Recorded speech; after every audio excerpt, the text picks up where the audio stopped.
২৪ জুলাই আগস্টে পরিবর্তিত রাজনৈতিক পরিস্থিতিতে ভারতে আশ্রয় নেন সাবেক প্রধানমন্ত্রী শেখ হাসিনা। এরপর থেকেই তাকে দেশে ফেরত আনার তৎপরতা শুরু হয়। বিএনপি সরকার ক্ষমতায় আসার পরও সেই চেষ্টা অব্যাহত রয়েছে। বিষয়টি নিয়ে দুই দেশের সম্পর্কে তৈরি হয়েছে টানাপোড়েনও। এমন প্রেক্ষাপটে চলতি মাসে প্রধানমন্ত্রীর ভারত সফরের আয়োজন নিয়ে ঢাকা ও দিল্লির মধ্যে কয়েকদিন ধরে যোগাযোগ চলছিল। ঢাকায় ভারতের হাইকমিশনার দীনেশ ত্রিবেদী তারেক রহমানের সঙ্গে সাক্ষাৎ করে দিল্লিতে নরেন্দ্র মোদীর সঙ্গেও সাক্ষাৎ করেন। গত শুক্রবার ভারতের পররাষ্ট্র মন্ত্রণালয়ের মুখপাত্র এক ব্রিফিংয়ে জানান, প্রধানমন্ত্রী তারেক রহমানকে ভারত সফরের আমন্ত্রণের কথা। We have extended invitation to the Prime Minister of Bangladesh for a bilateral visit.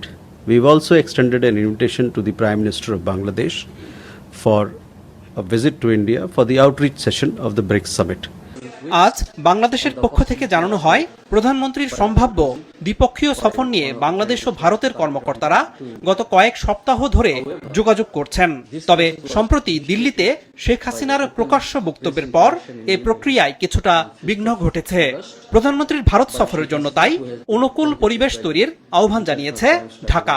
This process was initiated by the open press interaction in New Delhi on 5th of August by Sheikh Hasina, who has been convicted by the International Crimes Tribunal for committing crimes against humanity. Propitious environment needs to be created for this visit.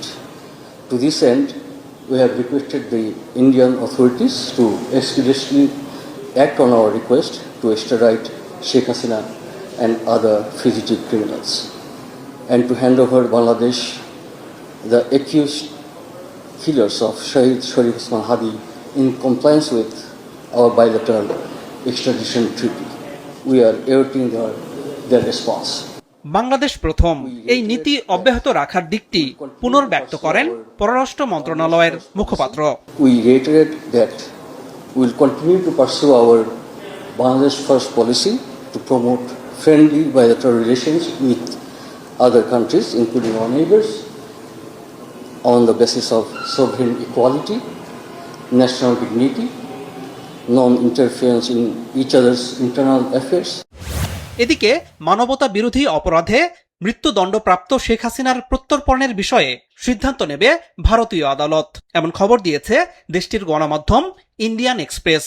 প্রতিবেদনে বলা হয়, ভারতের শীর্ষ কর্মকর্তারা বলেছেন, শেখ হাসিনার প্রত্যর্পণের বিষয়ে নয়াদিল্লিকে বাংলাদেশ সরকারের অনুরোধের দিকটি ভারতীয় বিচার বিভাগের সামনে আসতে হবে। আদালতই এ বিষয়ে সিদ্ধান্ত নেবে। এটি কোনো রাজনৈতিক বা কূটনৈতিক সিদ্ধান্ত হবে না বলেও জানানো হয়। আনোয়ার হোসেন, মাছরাঙা সংবাদ, ঢাকা।